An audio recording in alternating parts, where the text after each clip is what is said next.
Welcome to the NS9 Postgame show powered by Primanti Brothers. I am Ryan. With me is Doug. It's a doubleheader edition, Doug. The Pirates get swept to the Nationals in this doubleheader today, 5-3, 8-6. This team sucks, Doug. They suck. Yeah, there's nothing. They suck. It seems like they've quit. They're not just bad at hitting or pitching. I mean, they don't run the base as well. They can't. Have we ever had a throw from the outfield that's gone without a bobble? It's either bobbled by the outfielder, bobbled by the relay guy, or bobbled by the catcher. But this is, the bad news bears looked better than us. Before Walter Matthau whipped him into shape, before Kelly Slater came in and saved the day. I mean, it's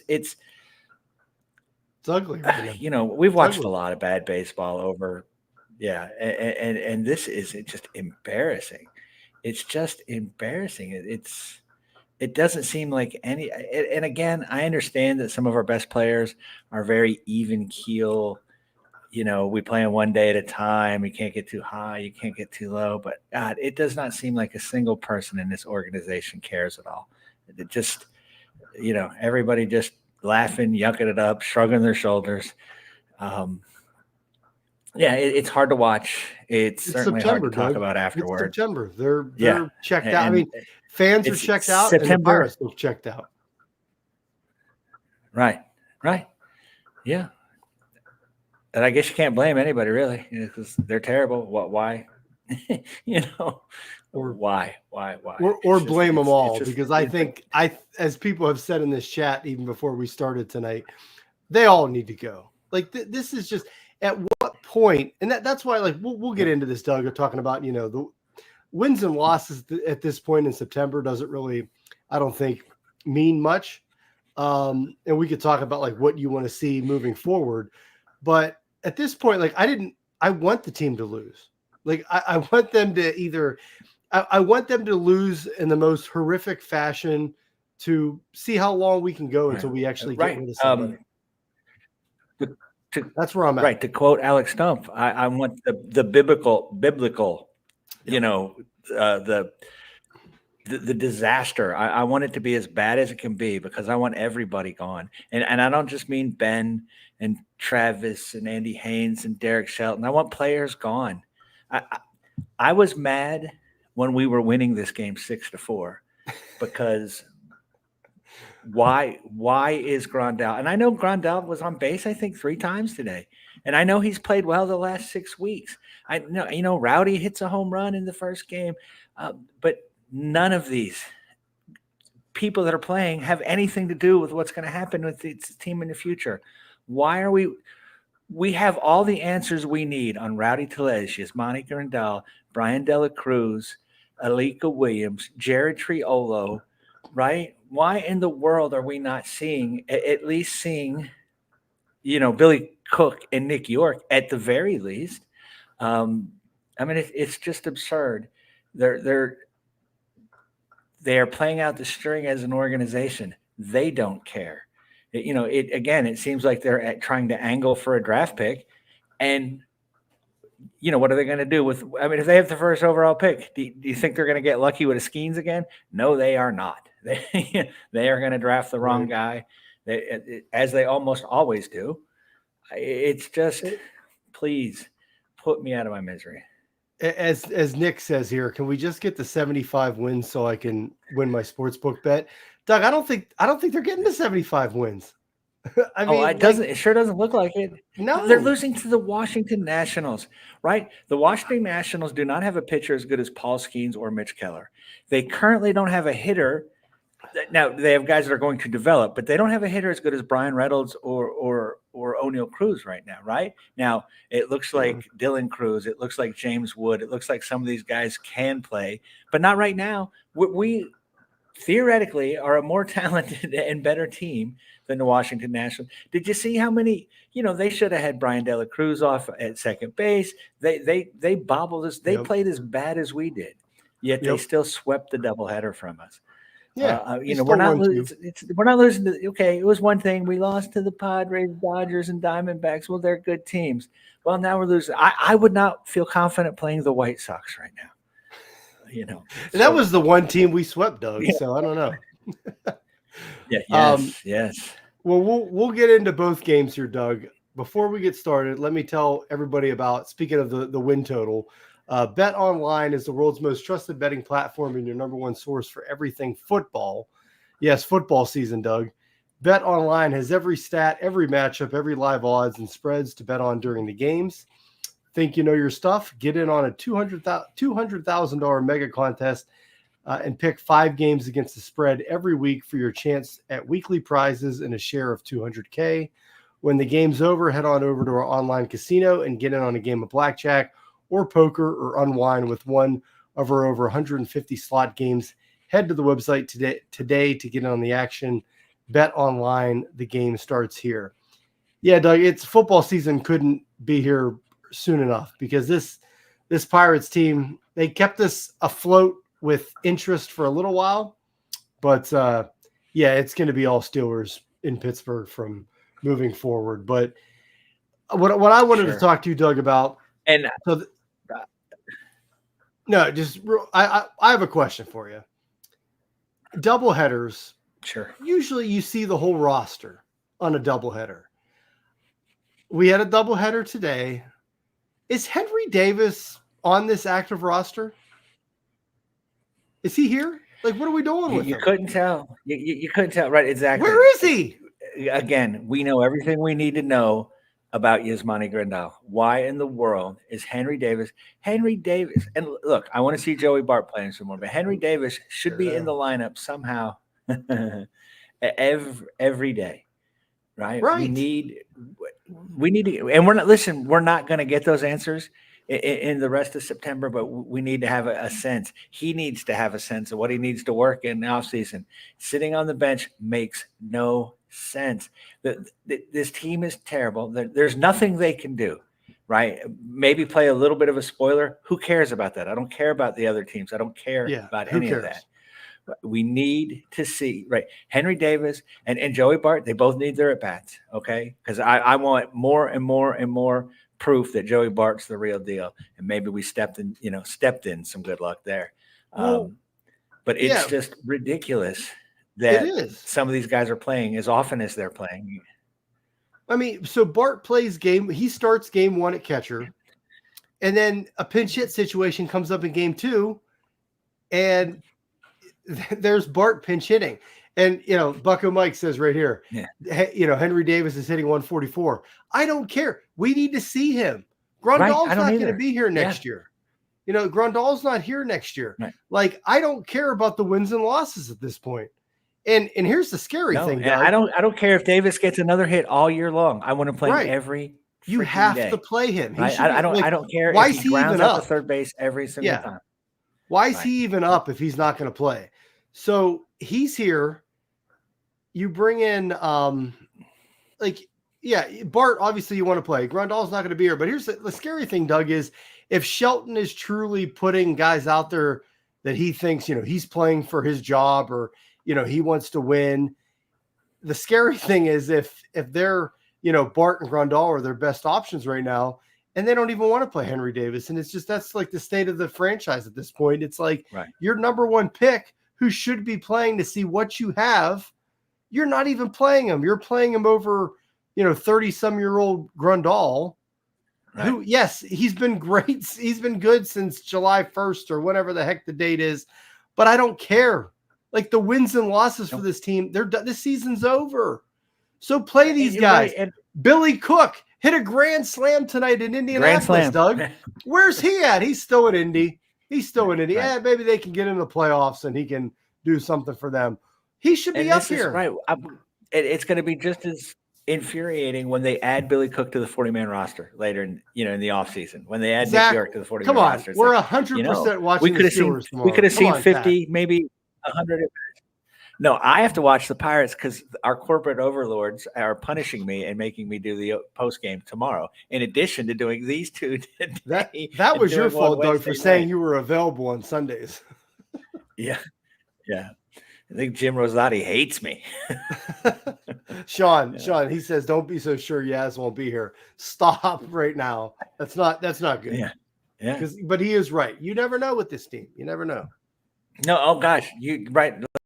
Like I said, did we think after last season? Did we think Alika Williams would make it back on this roster? No, but right. Here he is. Here he is again. It's just. It's just absurd. There's no other. I don't know what else to say. How in the world is Henry Davis in particular, right? I think Cook and York are just important. I think Nicky G should be playing as often as possible. He has come back since the injury, looking like he did when he first came up. Yep. Maybe there's something there. I keep going back and forth with him, but he's young, and he at least looks like he's up to the situation when men are on base. Look, we've seen all we need to see from Triolo. I wish he was a better hitter. He's a phenomenal fielder, but come on. Put Nick Gonzalez at third, put York at second, and just let him play every day, right? Just let him play. Let's see what we have. There's, and then put Cook in the outfield or at first base, right? I don't need to see any more Rowdy. The Rowdy Tellez kind of having a decent season after his horrible start. Grandal starting to have it. I don't care. This just encourages Charrington, right? Like, look, if we go through 3 months of a guy hitting 150 and just being an automatic out, he may finally, hit like an average player for a while. This team is not good enough to afford, to have 5 guys that don't hit for 2 months here and there, right? I mean, it'll never be good enough. We'll never have enough of a payroll. We'll never develop enough players. We'll never find enough players that we can say, oh yeah, let's go 2.5 months without a hit. And then, maybe they'll get on a little hot streak for, 2 months after we're already 20 games out of everything. Yeah. And people are saying in here in the chat, Doug, Henry Davis is a bum. He's a bust. Guys, I get it. Like I'm with you. I believe he's looking like a very much 100% bust, but he needs to be playing. Like you need to play him in this month. You have to see. You need to prove it definitively, right? Right. you need to see if he's going to. Because even if you cleared out everybody, right? Because what do you do with him next year? I fully believe if you fired everybody, right, and they sold the team, whoever new came in would still give Davis a chance, right? I fully believe that. You like I said, Mark Cuban could buy the team tomorrow, and he can hire, Kim Ng, Jeff Luhnow, one of these GMs that are out there, and get Joe Madden, and they'd say, well, we have to see what we have with Davis. He's a 1-1. He's never had a real, extended shot. Let's see what he can do. So let's get those at bats in now, so we can start answering that question sooner rather than later. Because that question, I agree, he does not look like he can hit a major league fastball, and he looks terrible at the plate. Looks terrible. He's behind. He's behind all over the place. I mean, all those things. He's behind a mid-90s fastball, not a Paul Skeens fastball, just a mid-90s major league fastball. He's usually behind. Yeah. Kyle Hendricks, he's trying to pull. Right. He can't hit Kyle Hendricks fastball. Right. And I agree. I don't think Billy Cook or Nick York are going to be great players either. Let's see if they can be a fourth outfielder or a utility infielder. Let's start finding out. Let's answer these questions. That's right. I don't think any of these guys are any kind of answer, but I know for sure that Michael Day Taylor is not the answer. I know for sure that Brian De La Cruz is not the answer. I know for sure that Alika Williams is not the answer. I know for sure that Yamazi Grandal is not the answer, and et cetera, or et al. Right? Connor Joe. Yeah, exactly. It's Connor Joe. Right. Connor Joe. No. Right. Right. let's give some guys, that we more than likely they're going to fail, their opportunity to fail. It's the thing that drives me the craziest about this rebuild. 5 years in, we still don't have a second baseman. We still don't have a first baseman. We still don't have a center fielder. And we still don't have a right fielder. And we don't have much of a bullpen. So, well, if Mike York equals Freddie Sanchez, let's get him up here now. I loved Freddie. Yeah. He won a batting title. Let's get some fresh blood up here. Let's do something. Well, anyway, Doug, so let's try to be clear. Ryan and I are not saying that these guys are the answer. Right? No. But we want to see them. We want to know before but next they should April be playing. Right. If we can can rely on anything for them. Yes, I am drinking a Guinness. This is like my third because I started drinking, Doug, in the 8th inning thinking the game was over, but Lord almost knows over, right? You were going to have the Pirates bullpen made it a game. So let's look. Game 1, the Pirates lose 5-3. They get no hit for the first 5-6 innings, which is like the third time in 10 days that they've been no hit for 6 innings or whatever. Rowdy Tellez hits a home run. I think Nick Gonzalez got on, and then Rowdy hit one into the Allegheny. So that was great. They still lose that game 5-3. They come into game 2, and they're hitting the ball. Hold on, let me. Can I add one thing to the first game? Go ahead. Because there's Pirates season in a microcosm, right? Good starting pitching from an unexpected source, someone we weren't counting on, wasted. Bednar gives up a run in the 9th, and Brian De La Cruz grounds into a double play with runners on, with an opportunity to tie the game, win the game, that sort of thing. Your Pirate season right there. That explains if you want the explanation. Bednar walked Pirate 3. Season. He walked 3 in that inning. Yeah. Like he's just, I mean, just what a lost year for him. He's not right. Whatever it is. Yeah. Yeah. So game 2. So then I'm sorry. And then we move on to game 2 and they hit, right? Yeah. Score in the first 2, inning. They score in the first inning. They add on in the second and the fourth. And you're thinking, all right, Mitch Keller's just got to do his job. We're up. We got 4 runs. Mitch Keller, hopefully you get a good start from him, get to the bullpen. We'll lock this game down and split the doubleheader. And Mitch, he goes 6 innings, 2 runs allowed. Like he left the game with a 4-2 lead. So like he did his job. He wasn't the most efficient Mitch Keller we've seen before, but 6 innings, 2 earned runs. Right. And he had 8 strikeouts, no walks. He was giving up hits, but it wasn't nothing like, home runs or, doubles and stuff. No. It was just, he was kind of just letting guys on base, but he was getting out of it, striking them out.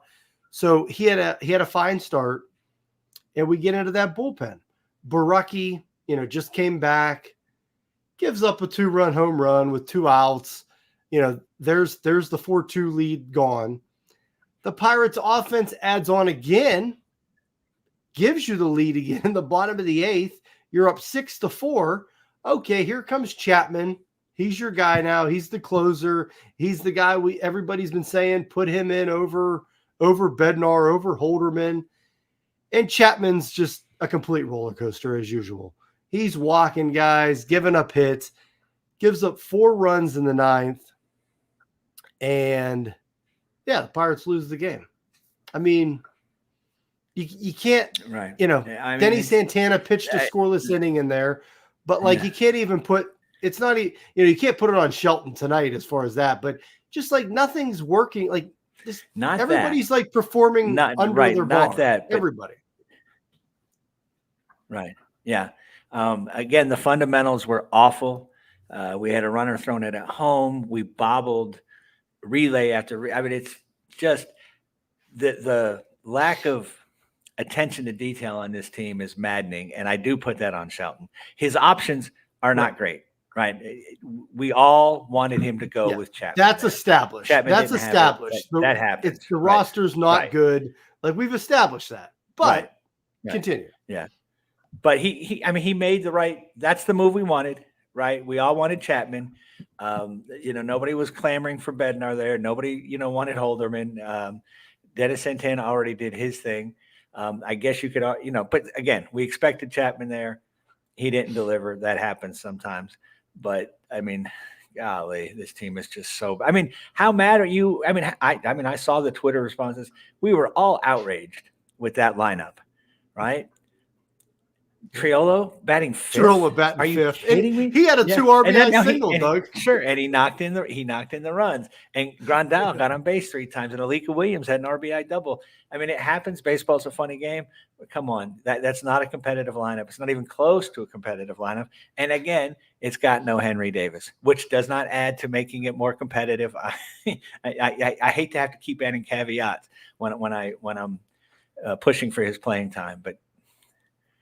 I know. Again, I'd rather see him in center field than not playing. So, right. Yeah. So Chapman gives up the game. Holderman comes in. Shelton, makes a move out of the dugout, gets Holderman in there. Holderman starts walking guys. I just like nobody's right at this point. And like you said, yes, Shelton doesn't have great options. And you go to a guy in the bullpen and they're not performing. What are you going to do? But at some point, the manager is supposed to get the best out of your players. Right. And at some point, this team was over 500. They were competing for a wild card, or even if you want to say the division. And it's just, to me, he's lost the room. He's lost the clubhouse.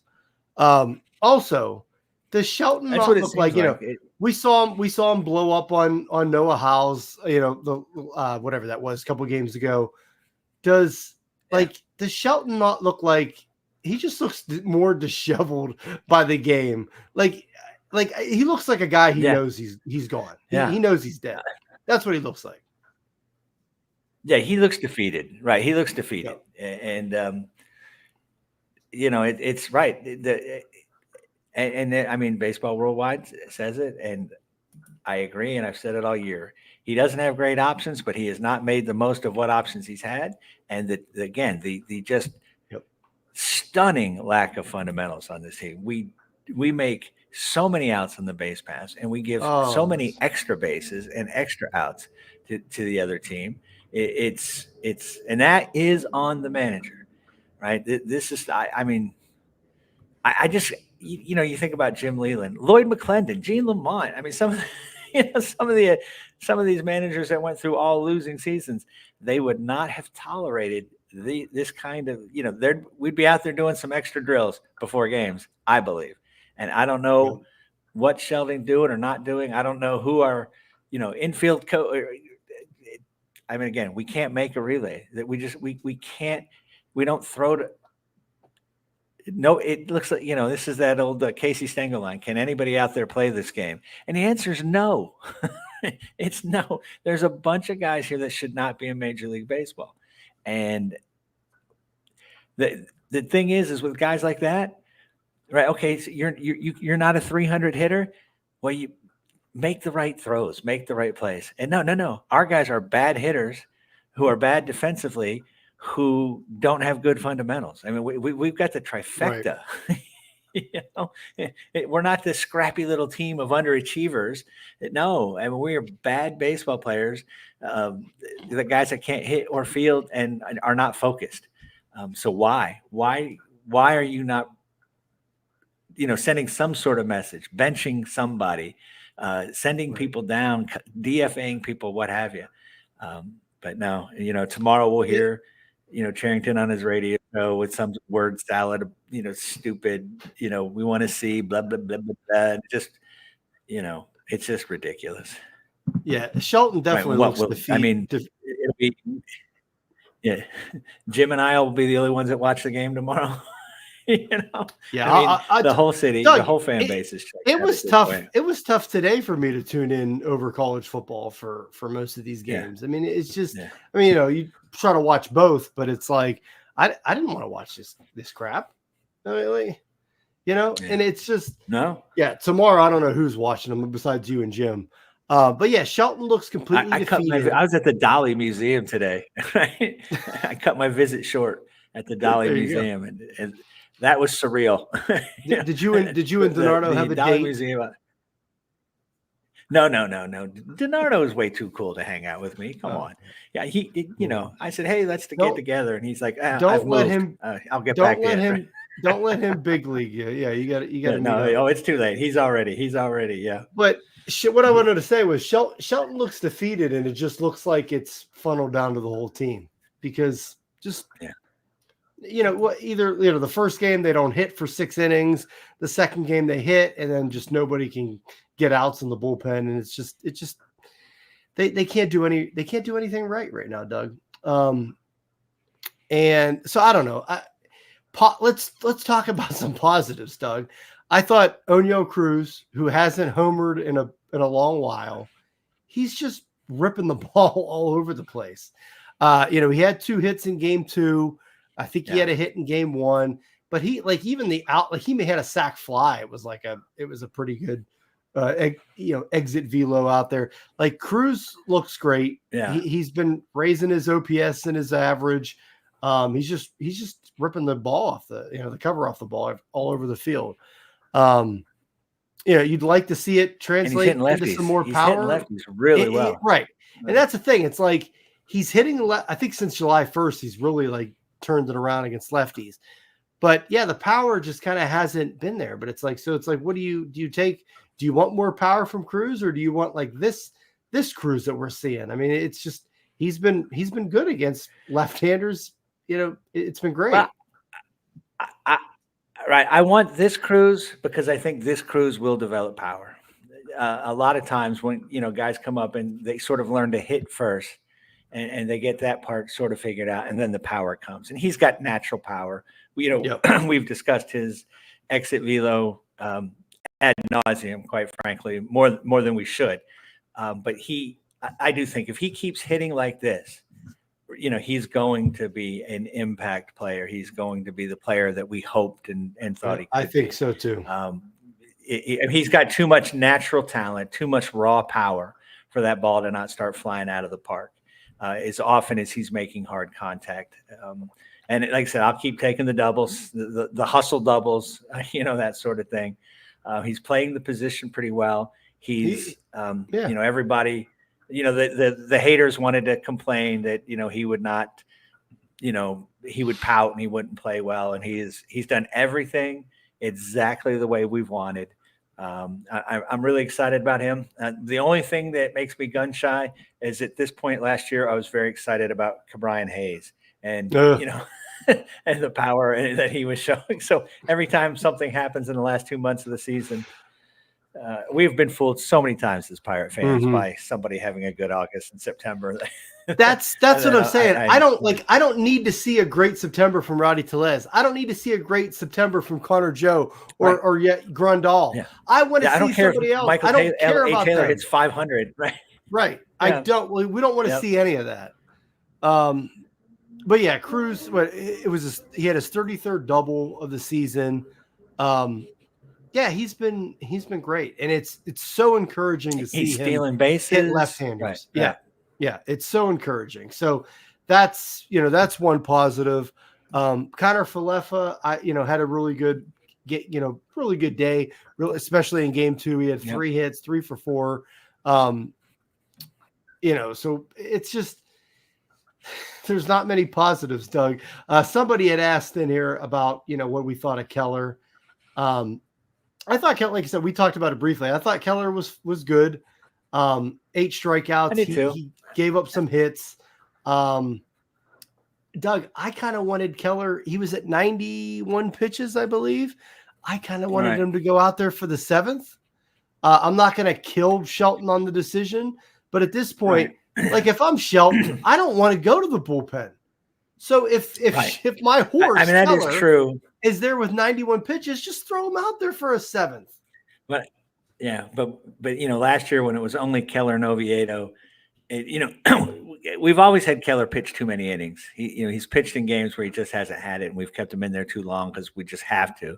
So I'm not mad, right? I wish Keller wouldn't go 3-2 on every hitter. He's getting the strikeouts and stuff, but I wish that Neil Huntington or Ray Surge would give him a call and talk about the 3-pitch outcome. And it's like, hey, so let's get some ground balls. Right. Maybe pitch Crash for Davis contact can from give him a time to call time. and say, don't be a fascist and it's all strikeouts. Let's be a little more democratic and get your infield involved.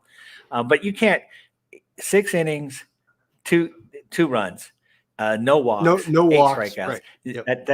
Right. Yep. That's a good outing. Again, he can't be Justin Verlander every week, every game. And I thought he did really well.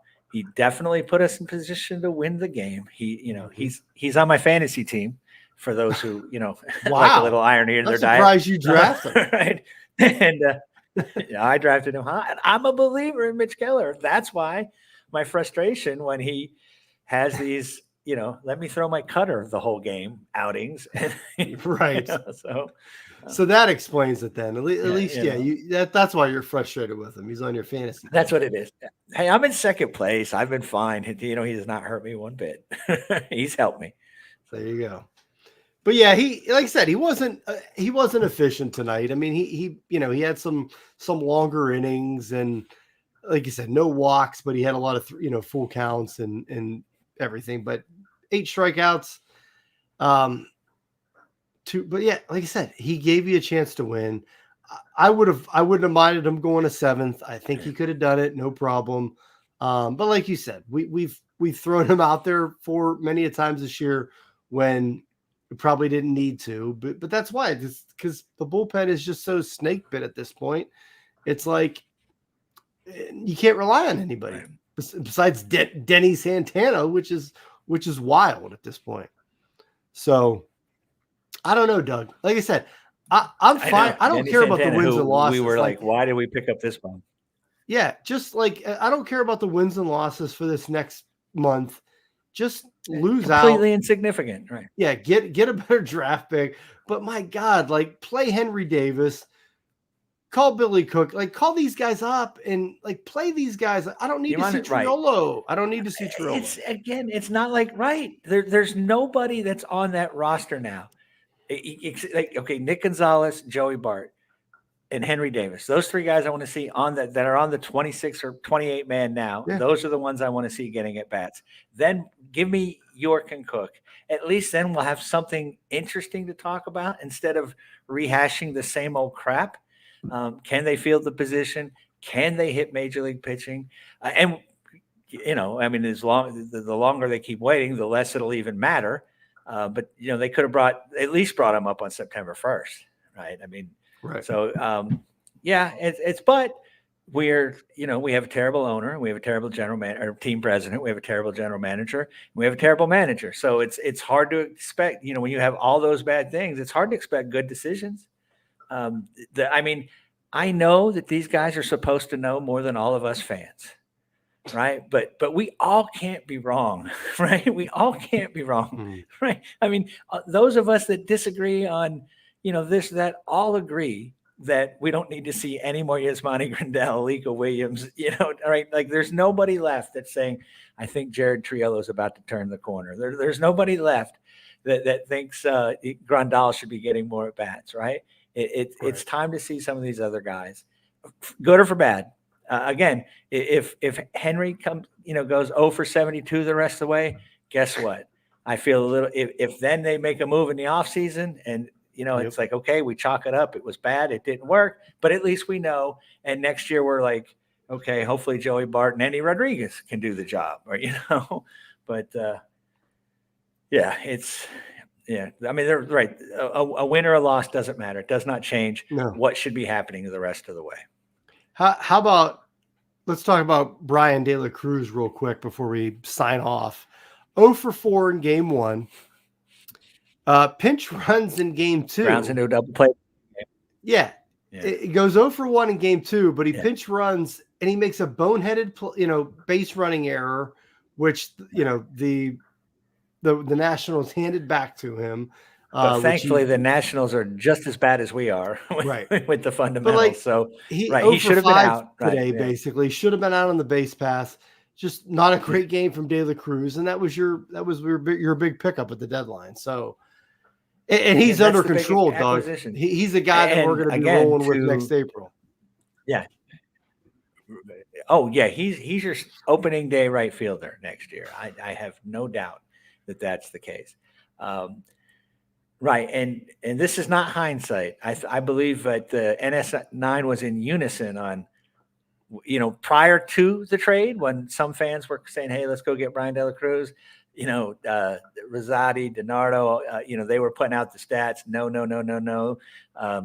Some of us who aren't as sophisticated with the advanced analytics was like, nope, this guy is at best an average player, and he is not. He was with the Marlins. He has not been. I mean, he's been terrible for the Pirates, and none of us are surprised. None of us are surprised at all. But this is what happens. I mean, so, this is what happens when you go cheap and go, you wait to the last minute. I mean, it was a very underwhelming deadline. We all, like you said, we all talked about that. It's just, they're going to roll with De La Cruz and Connor Falefa, and it is what it is. But yeah, it's not good. It's not good, Doug. Yeah, and I don't mind. Yeah, I like Kiner Falefa on this team next year. I don't like him as the starting shortstop. A reason I wouldn't have moved Cruz off shortstop is because you didn't have an in-house replacement. Well, that's the thing. They didn't have. They didn't have a long down the door. Yeah, they didn't have a long-term option for center field, so they moved Cruz there. But now you don't have an option for shortstop. So right. Well, and again, how poorly did they handle this? 2 weeks before, our boy Ben is saying, "Oh yeah, we really think he's special as a shortstop, and that's why he's playing here."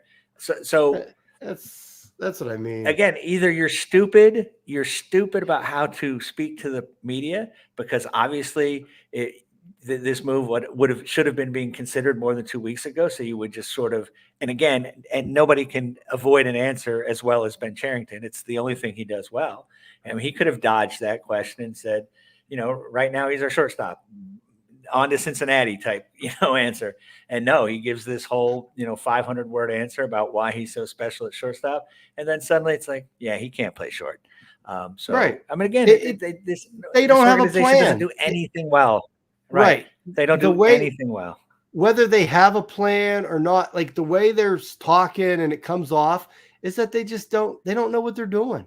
And, if we had an owner who knew baseball, Doug, I don't think Ben Cherington and Shelton would be here 2 months ago. And they certainly, I don't think, would be here after the season. But does Nutting know baseball? No, how can Probably not. I mean, and there's right. And yeah, it doesn't seem, well, I mean, I've always argued he's just not a very good businessman. I mean, there's a bunch of fans out there that think he's got this beautiful formula that he knows how to keep us just engaged enough that enough of us will go and they'll make just enough money without any risk. I don't think he's that clever. You know what I'm saying? Like, you really think he thought he was going to get what he got this year from Luis Ortiz, Paul Skeens, Jared Jones, that he had that figured out and he was right about that? Doug, I don't think so. Doug, I don't think Bob Nutting knows who Luis Ortiz is. So that's where I'm at. Like, he just doesn't know. He doesn't know baseball. Yeah, I mean, but I just, he knows McCutcheon and a couple other, that's it. Yeah, right. And I will not flame you, Matt. If Triolo got a shot at shortstop, I'd be all for it. But he can't hit. He can't hit. And you can only at most afford to have one guy that hits like that on the team. If he's adding plus defense. Yeah, if he's adding plus defense, I mean, I'd be willing to give him a shot. Yeah, Coach RV says, are there any chance of the Pirates bringing up these guys from AAA? They should already be up here. So, like, at this point, Indy, I think Indy's going to the playoffs. So, like, at this point, they're probably just going to keep them down there. I don't know. I don't know what this organization's doing from day to day. Yeah. That York, Cook, those guys should be up here. They should be up here. And Henry Davis is up here, and he's not playing. You might as well send him to Indy. He's not playing in a doubleheader. A catcher. Not playing. It's a doubleheader. Everybody should play in a doubleheader. And he's not playing. I wish we were as committed to the Pirates playoff pursuit as we were the Indians playoff pursuit. Jack Wilson had a 200-hit season there, Matt Holio. He was a much better hitter than Jared Triolo. I don't want to get I don't want to talk about the great offense of Jack Wilson, but he was a much better hitter than what Jared Triello has been so far. All right, Doug. I'm done talking about this doubleheader in this team. Anything else? We've talked more about these games in this Doug team on than top they of deserve. His game. Right. Doug is on top of his game. Steelers play tomorrow, Doug, and the Pirates will be back again tomorrow. Doug and Jim will be on the post game tomorrow. So there you go. Have fun with that one, Doug. What more was it? Yeah, it's an after. Yeah, it's a what? 1 o'clock. 1:30, 1:30 start tomorrow? Probably 1:35. Yeah. So. Yeah, something like that. So there you go. So we'll be back tomorrow, guys. Sorry again, no sandwiches. A double header, and we can't even give away sandwiches, Doug. It's terrible. Right. Against the Washington Nationals, right? Not the Dodgers, not the Phillies, the Nationals, right? A team who's 3 games away from passing you in the standings. So there you go. But at this point, I welcome it. Like, let's get us a better draft pick. So anyway, might as well. So then we can blow that and complain about that in a year or two. So what happens with Sawinski? Who knows? Like, it's just Sawinski's not good either. He's not. And I'm tired. I'm tired of having a team full of guys that have hot streaks that last 2 weeks and cold streaks that last 3 months. Sawinski's problem this year was he never got the hot streak. Win. Yeah. He never got this year we never got the hot streak. Right. But I'm saying, it's like, Rowdy Tellez has been okay since, but the games in April and May count too. Right. And Grandal has been fine since July 1st. Well, guess what? There was 3 months of games before that he was not fine. He didn't approach fine. And it looked like he couldn't throw the ball back to the pitcher, for crying out loud. I just want some average guys that hit 250 every month of the season, right? Who have a 710 OPS every month of the season, who never do anything too great, but just steady day in and day out. That would be such a refreshing change. Right? We've talked. Yeah. I'm terrible at podcasting, and I am too good to be podcasting about these games. Jay Lucy here. Thanks, guys. Rough one. It was a rough one today, but I appreciate you guys, sticking with us and tuning in. Thanks for being here, commenting. Right. Yeah, it's huge. So thanks again, everybody. But yeah, we're out. Like I said, Doug and Jim will be back tomorrow with, I guess, the last game of this series against the Nationals, and that's all I got, guys. So we'll see you later. Let's go Bucks. Hey, you all. Thank you for watching. I know we try to provide the most entertaining content that we can, and we'd love to spread it to as many people as possible. So I know it doesn't seem like a lot, but if you could take the 5 seconds to like this video and subscribe to the page, it helps out so much more than you know. Thank you, and let's go Bucks.